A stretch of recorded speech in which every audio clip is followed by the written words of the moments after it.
Breaking news చూస్తున్నాం. కంచగచ్చిబౌలి భూముల్లో చెట్ల కొట్టివేతపై సుప్రీంకోర్టు స్టే విధించింది. అన్ని పనులు తక్షణమే ఆపేయాలి అంటూ ఆదేశించింది. చట్టాన్ని మీ చేతుల్లోకి తీసుకోలేరు అంటూ వ్యాఖ్యానించింది సుప్రీంకోర్టు. ఇది చాలా సీరియస్ విషయంగా పరిగణించాలి అంటూ సుప్రీంకోర్టు చెప్పింది. కంచగచ్చిబౌలి భూముల్లో చెట్ల కొట్టివేతపై సుప్రీంకోర్టు స్టే విధించింది. దానికి సంబంధించిన బ్రేకింగ్ న్యూస్ చూస్తున్నాం. అన్ని పనులు తక్షణమే ఆపేయాలంటూ సుప్రీంకోర్టు ఆదేశించింది.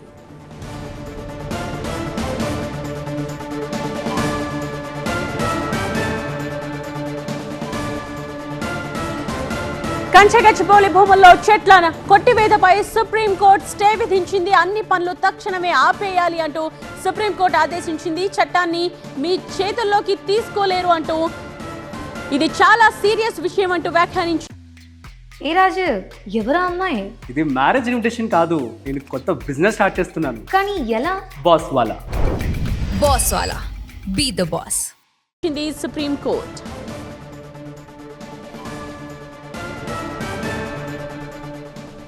బ్యూరో చీఫ్ విజయ్ సిద్ధంగా ఉన్నారు మరిన్ని డీటెయిల్స్ తో. విజయ్, సుప్రీంకోర్టు ఇంకా ఈ విషయంలో ఏమని చెప్పింది? దాదాపుగా 5 రోజులుగా తెలంగాణలో తీవ్ర చర్చనీయాంశమైన కంచగచ్చిబౌలి హైదరాబాద్ సెంట్రల్ యూనివర్సిటీ భూములకు సంబంధించినటువంటి విచారణ సుప్రీంకోర్టులో జరిగింది. సుప్రీంకోర్టు ఈ కేసుని సుమోటోగా తీసుకుంది. పరమేశ్వర్ అనే ఒక అమికస్ క్యూరీ ఆయన వేసినటువంటి పిటిషన్ ఏదైతే ఉందో ఆయన సుప్రీంకోర్టు ముందు మెన్షన్ చేయడంతో అతను వేసినటువంటి దాన్ని సుమోటోగా తీసుకొని ఈరోజు విచారణ జరిపింది. ప్రస్తుతం సుప్రీంకోర్టు ఒక ఆర్డర్ పాస్ చేసింది. ఈ ప్రాంతంలో ఏదైతే కంచగచ్చిబౌలి ప్రాంతంలో ఎట్లాంటి చర్యలు చేపట్టరాదు, ఇప్పటికిప్పుడు మొత్తం చర్యలన్నీ కూడా ఆపేయాలంటూ పూర్తి స్థాయిలో సుప్రీంకోర్టు ఆదేశాలు జారీ చేసింది. దాంతోపాటుగా ఒక కమిటీని 4 రోజుల్లో ఫామ్ చేయాలి, 6 నెలల్లో రిపోర్ట్ సబ్మిట్ చేయాలంటూ కూడా సుప్రీంకోర్టు ఆదేశించింది. దాదాపుగా ఈరోజు సుప్రీంకోర్టు ఉదయం పూట విచారణ చేసిన సమయంలో తెలంగాణ హైకోర్టు రిజిస్ట్రార్ జ్యుడిషియల్ స్పాట్కి వెళ్ళి ఒక రిపోర్టు సబ్మిట్ చేశారు. ఈ మొత్తం డీఫారెస్టేషన్ జరుగుతున్నట్టుగా రిపోర్ట్ వచ్చింది. కంచగచ్చిబౌలిలో జరుగుతున్నటువంటి చెట్ల నరికివేతను సుమోటోగా తీసుకుని ఇది చాలా సీరియస్ మ్యాటర్. ఈ మొత్తం వ్యవహారాన్ని కూడా తాము ప్రాథమిక సమాచారం ఆధారంగా 4 రోజుల్లో ఒక కమిటీ ఫామ్ చేసి 6 నెలల్లో పూర్తి స్థాయిలో రిపోర్ట్ ఇవ్వాలన్నది సుప్రీంకోర్టు ఇచ్చినటువంటి ఆర్డర్. దాంతోపాటు తెలంగాణ చీఫ్ సెక్రటరీని దీంట్లో ఒక ప్రతివాదిగా తేల్చారు. అమికస్ క్యూరీని పిటిషన్ తయారు చేయాలి. ఇదే సందర్భంగా చీఫ్ సెక్రటరీకి సుప్రీంకోర్టు కొన్ని క్వశ్చన్స్ కూడా వేసింది.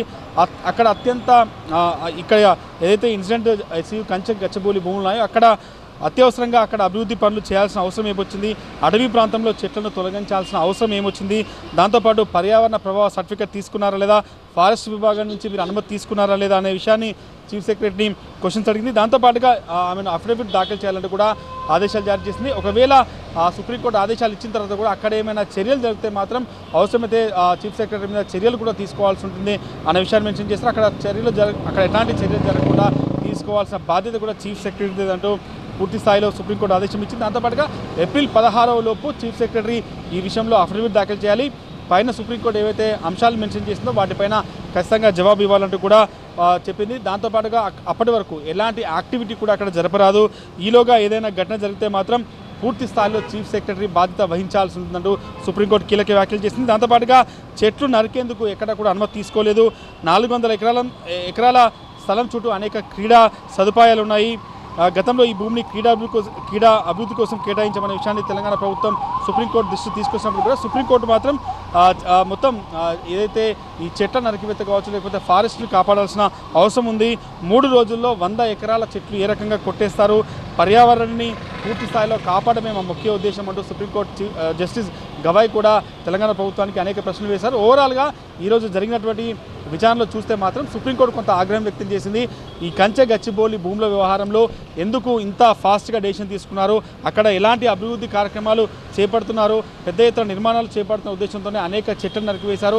అక్కడ అనేక ఏవైతే నెమలు కావచ్చు, జింకలు కావచ్చు, అనేక వన్యప్రాణులు ఉన్నాయి, చాలా పక్షులు ఉన్నాయి, అక్కడ నీటి సరస్సులు కూడా ఉన్నాయి. కాబట్టి వీటన్నిటిని ఒకవేళ తీసేయాలనుకుంటే అనేక రాళ్ళు కూడా ఉన్నాయి. ఎట్లాంటి పర్యావరణ అనుమతులు కావచ్చు, ఎట్లాంటి సర్టిఫికెట్ అటవీ శాఖకు సంబంధించిన పర్మిషన్ లేకుండా ఏ రకంగా తీసుకున్నది సుప్రీంకోర్టు అడిగింది.